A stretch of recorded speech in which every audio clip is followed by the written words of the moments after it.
Like, comment, share, and subscribe naman dyan mga idolo.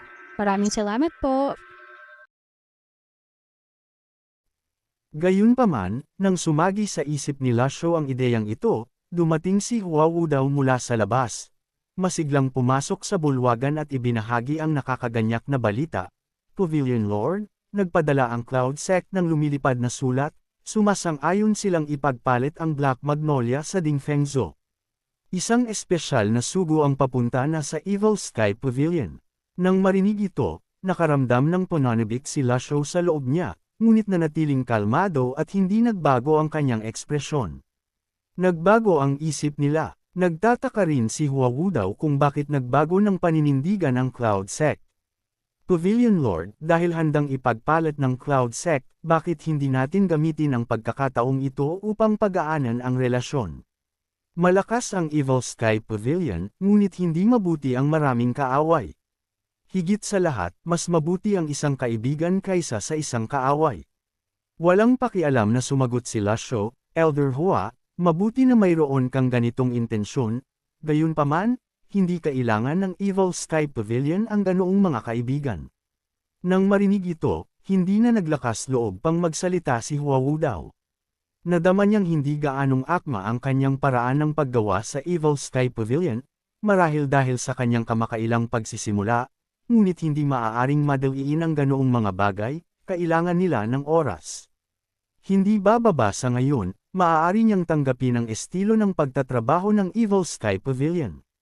Pagkatapos ng ilang sandaling pag-iisip, nagsalita siya, Pavilion Lord, kahit handang ihandog ng Cloud Sect ang Black Magnolia bilang kapalit, isa lamang ang mayroon tayo. Hindi ito sapat upang buksan ang Energy Sea. Tumango si Lasho, alam mo ba kung ilang piraso ng Black Magnolia ang mayroon? Sumagot si Huawu daw, mayroong kabuoang 5 piraso. Bukod sa isa na nasa Cloud Sect, ang ikalawang piraso ay nasa Principal Forest School sa timog kanluran ng Great Flame. Ang ikatlong piraso ay nasa Hilagang Hangganan, ang ikaapat ay nasa Heaven Chosen Temple, at hindi ako sigurado sa lokasyon ng ikalimang piraso. Hinimas ni Lasho ang kanyang balbas at nagpatuloy, sa iyong opinyon, kanino natin dapat kunin ang ikalawang piraso? Ang Principal Forest School ay malayo sa timog kanluran, ang Hilagang Hangganan ay lampas sa mga hangganan ng Great Flame, kaya ang natitira lamang ay ang Heaven Chosen Temple.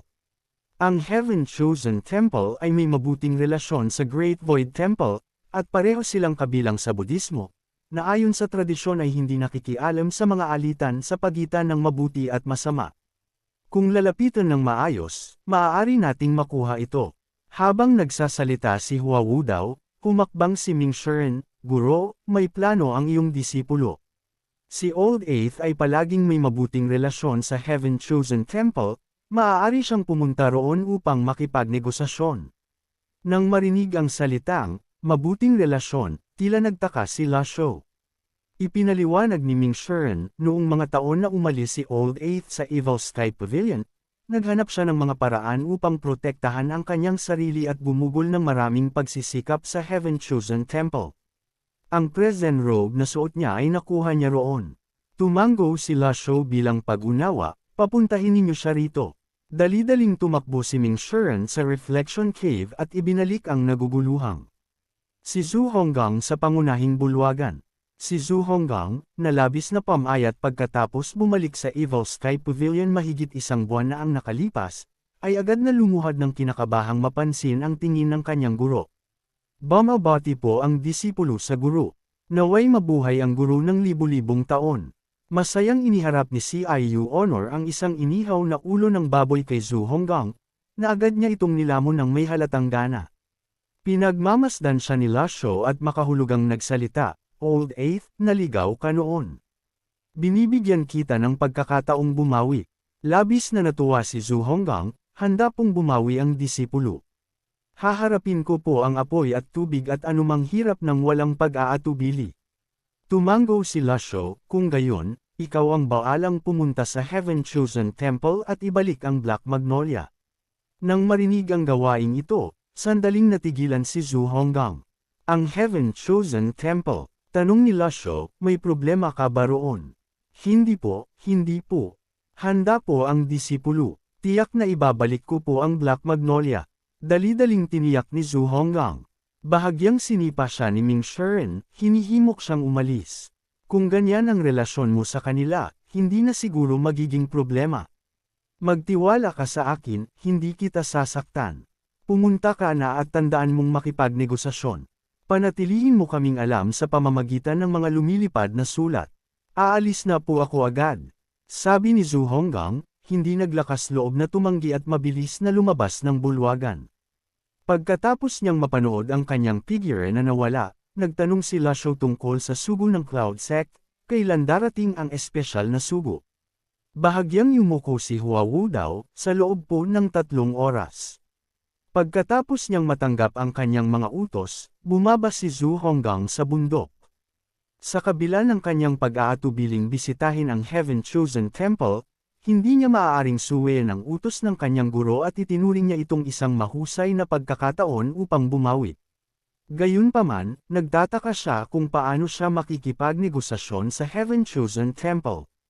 Habang nag-iisip siya, lumapit si Pan Zong sa kanya na may mapagpakumbabang ngiti, "Ginoong 8, ako po ito." Bahagyang nena si Zhu Honggang nang makita siya, "Huwag mo akong istorbohin. Hindi pa tayo tapos magbayaran sa nangyari noong nakaraan." Lumapit si Pan Zong na may awkward na ngiti, "Pakiusap po, Ginoong 8. Ang isang marangal na tao ay hindi nagtatanim ng galit sa mga pagkakamali ng iba. Palagi kong alam na iba kayo sa iba." Bumantong hininga si Zhu Honggang, "Tama na ang pambabala.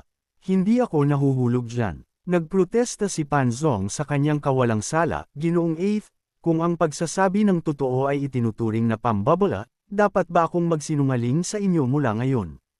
Mas gusto ko iyan." "Ano ang gusto mo?" tanong ni Zhu Honggang. Sinabi ni ika-4 na Ginoo na magsasalita siya ng mabuti tungkol sa inyo sa Pavilion Lord. "Pumunta na kayo sa Heaven Chosen Temple, babantayan kayo ni ika-4 na Ginoo dito sa Evil Sky Pavilion." "Iyon ang inaasahan ko," sabi ni Zhu Honggang, habang kinukuha ang kanyang balabal na nakasampay, "Huwag mo akong harangan. Huwag mong isipin na palalampasan ko na lang ang nangyari dahil nagsabi ka ng ilang magagandang bagay. Noong naglilinang ako sa Evil Sky Pavilion, walang lugar para sa iyo." Pagkatapos magsalita, marahang tumalon si Zhu Honggang, lumipad patungo sa paanan ng bundok. Gayunpaman, di nagtagal, isang sigaw na parang baboy na kinakatay ang umabot sa pandinig ni Pan Zong. Napagtanto ang kanyang pagkakamali, tinapik ni Pan Zong ang kanyang noo, "Ay nako! Nakalimutan ko ang pinakamahalagang bagay. Hindi ko pa pala nabubuksan ang paglilinang ni Ginoong 8. 3 oras pagkatapos umalis si Zhu Honggang patungo sa Heaven Chosen Temple, isang babaeng cultivator mula sa Derived Moon Palace ang dumating sa Evil Sky Pavilion. "Pavilion Lord, humihiling ng tagpo ang sugo ng Cloud Sect na si Liu Wenda." Sumenya si Lasho na papasukin siya sa pangunahing bulwagan. Kinakabahang umupo si Liu Wenda sa upuan, ang kanyang mukha ay nagpapakita ng tensyon at pagkabalisa. Sumulyap siya kay Lasho at napansin ang pagkakaiba sa mga chismis. Sinasabi nilang hindi na mabubuhay si Ji Tiandao ng higit sa 10 taon, ngunit mukha siyang masigla at mayroon pang ang ilang itim na buhok, hindi siya mukhang malapit na ang katapusan. Habang pinag-iisipan ito, sumulyap siya ng may pagkadismaya kay Huawu daw, "Hindi ko inaasahan na ang isang elder ng Cloud Sect ay sasama talaga sa demonyong landas. Nakakalungkot." Magalang na sinabi ni Liu Wenda, "Old Senior G, sa ngalan ng Sect Master ng Cloud Sect, narito ako upang iharap ang pirasong ito ng Black Magnolia," habang iniaabot ang isang kahon na yari sa brocade na naglalaman ng isang itim na dahon. Tumango si Lasho ng may kasiyahan, "Palagi kong pinahahalagahan ang mga tumutupad sa kanilang salita. Dalhin ninyo rito si Ding Fengzhou." May mga yabag na papalapit, at si Ding Fengzhou, na mukhang gaskosan at medyo mahina, ay dinala ni Xiao Jian. Nang makita siya ni Liu Wenda, dali-dali siyang yumuko at nagpasalamat kay Lasho. Iwinagayway ni Lasho ang kanyang kamay ng walang pakundangan, "Maaari ka nang umalis." Medyo nawala ng imik si Liu Wenda, "Malayo ang aking pinanggalingan, at bago pa man minaitan ang aking upuan, pinapaalis na ninyo ako. Elder G, marami pa akong sasabihin. Yumuko si Liuwenda bilang tugon. Noong nakaraan, pumunta ang Senior Sword Demon sa Sword Altar at tinalo ang Senior Lasho, ang pinuno ng Sword Altar. Pinakiusapan ako ni Senior Lasho na iparating ang isang mensahe, kung may pagkakataon. Gusto niyang bigyan ng patnubay ang Senior Sword Demon sa pamamagitan ng isang palakaibigang laban. Nang marinig ang mensahe ni Liuwenda, medyo nagulat si Lasho, pumunta si Yanrong sa Sword Altar. Kaya pala nagbago ang isip ng Cloud Sect. Tiyak na nagbigay ng presyon si Yanrong sa likod ng mga eksena. Masiglang nagpatuloy si Liuwenda, ang mga kasanayan ng Senior Sword Demon ay malalim. Ang kanyang teknik na bumabalik, ako'y papasok sa tatlong kaluluwa, ay labis na humanga sa Sword Saint. Bago pa man siya matapos, pinutol siya ni Ming Shiren ng isang malamig na buntong hininga. Umalis ka na. Pinupuri mo ang isang traidor sa harap ng ating guro, baliw ka na ba? Tama na ang kalokohan, kunin mo si Ding Fengzhou at umalis ka na. Nagulat si Liuwenda at dali-daling umalis sa bulwagan kasama si Ding Fengzhou, nagbubulong-bulungan sa sarili, hindi talaga maaaring bastyusan ang mga demonyo. Pagkatapos nilang umalis, ibinaling ni Lasho ang kanyang atensyon sa Black Magnolia, na intriga sa mga katangiang panggamot nito. Mausisa ring lumapit si CIU Honor, Guro, mabubuksan ba talaga ng Black Magnolia na ito ang Energy Sea? Tumawa si Ming Shiren, ang Black Magnolia ay isang kayamanan ng langit at lupa, hindi lamang ito tungkol sa pagbubukas ng Energy Sea.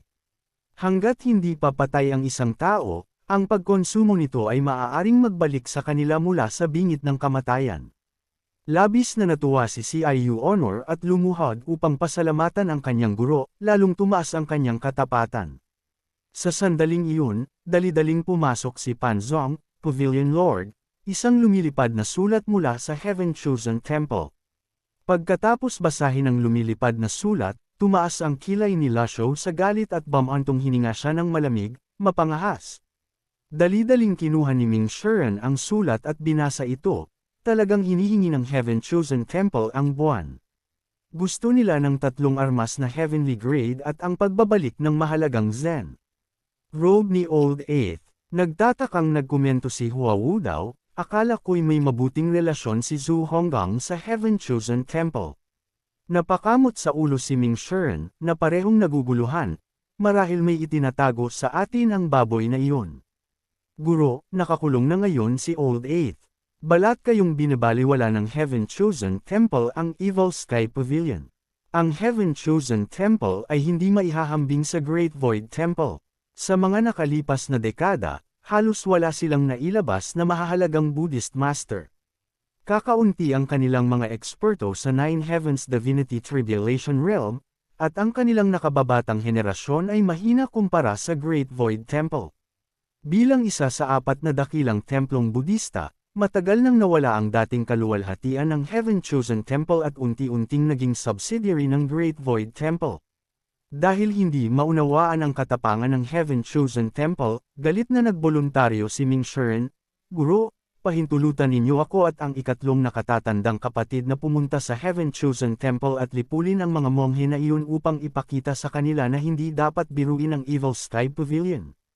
Dali-dali ring nagpahayag ng kanyang kahandaang kumilos si Duan Muxing, si Old Eighth ay sumusunod sa mga utos sa ngalan ng Evil Sky Pavilion. Bilang kanyang nakatatandang kapatid, paano ako makatitigil lamang? Nais kong sumama sa ika-4 na nakababatang kapatid sa pagpaparusa sa mga monghe na iyon.